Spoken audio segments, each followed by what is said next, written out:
Hate by James Brunton Stevens. My enemy came nigh, and I stared fiercely in his face. My lips went writhing back in a grimace, and stern I watched him with a narrow eye. Then, as I turned away, my enemy, that bitter heart and savage, said to me, "Some day, when this is past, when all the arrows that we have are cast, we may ask one another why we hate, and fail to find a story to relate. It may seem then to us a mystery that we should hate each other." Thus said he, and did not turn away, waiting to hear what I might have to say. But I fled quickly, fearing, had I stayed, I might have kissed him as I would a maid. Okay, this is a poem by James Brunton Stevens. He was born in Scotland near Falkirk in the Firth of Forth, the estuary of several rivers, and his father was a schoolmaster. He went to his father's school, and later he went to the University of Edinburgh, but he didn't get a degree. He went travelling in Europe after that and became a schoolmaster. When he's about 30, he went to Australia, and he's known as an Australian poet. He is in his time he was a very famous Australian poet, although he's far less known today. So what is this about? Well, this poem is about hate. It reminds me a little bit of The Poison Tree by William Blake, and here this poem it's talking about hate and the possibility of reconciliation and forgiveness, and it's saying that things happen and we have a dispute with someone and somebody becomes our enemy, but maybe the basis of this hate is unfounded.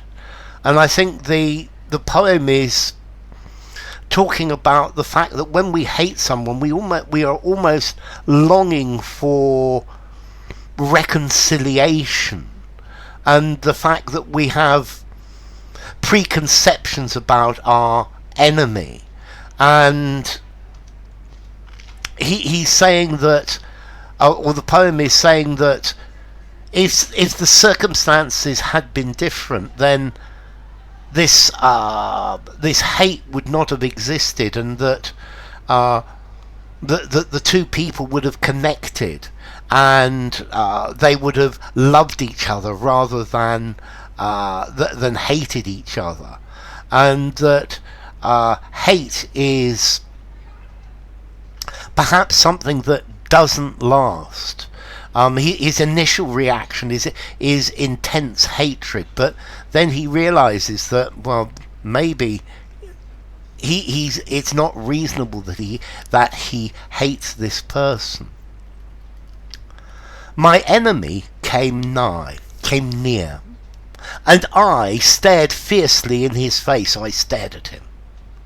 His lips went writhing back in a grimace. A face, and stern I watched him with narrow eye. Then, as I turned away, my enemy, that bitter heart and savage, said to me.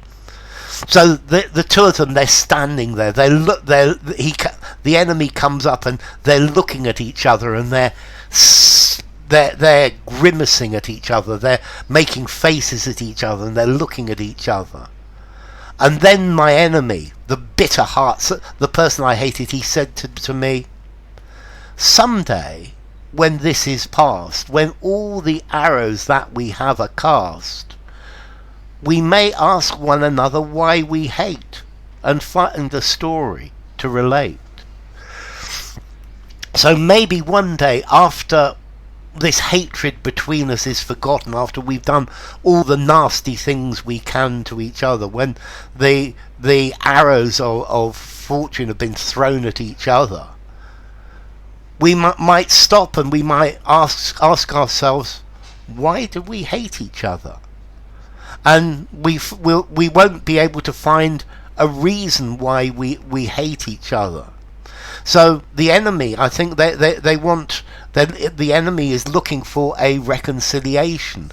And I think when there are arguments, or when there is fighting or hatred, we don't want to hate. We're looking for reconciliation.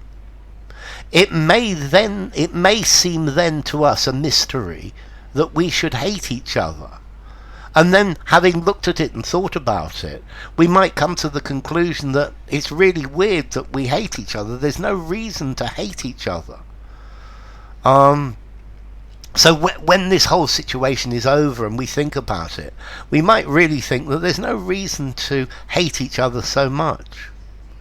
Thus said he, and did not turn away, waiting to hear what I might have to say. But I fled quickly, fearing had I stayed I might have kissed him as I would a maid. And this is what he said, and he didn't turn away. He's looking at me, waiting for me to answer, waiting to hear what I might have to say. But I fled, I turned around and ran away, because I was afraid that if I'd stayed, I might have kissed him. I might have kissed him on the lips like I would a maid, so that we might have been friends. That if I'd stayed, I was frightened that the argument would be over, that the hatred would be finished, and I would be so grateful that the hatred had finished and we would be friends. And there's clearly this hidden potential for a connection between the two of them. And the argument, this is something that is on the surface.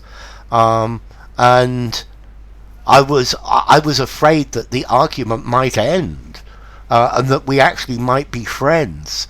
And this poem is looking at the concepts of love and hatred, and wondering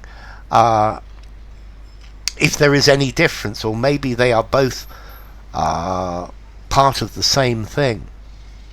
So, Hate by James Brunton Stevens.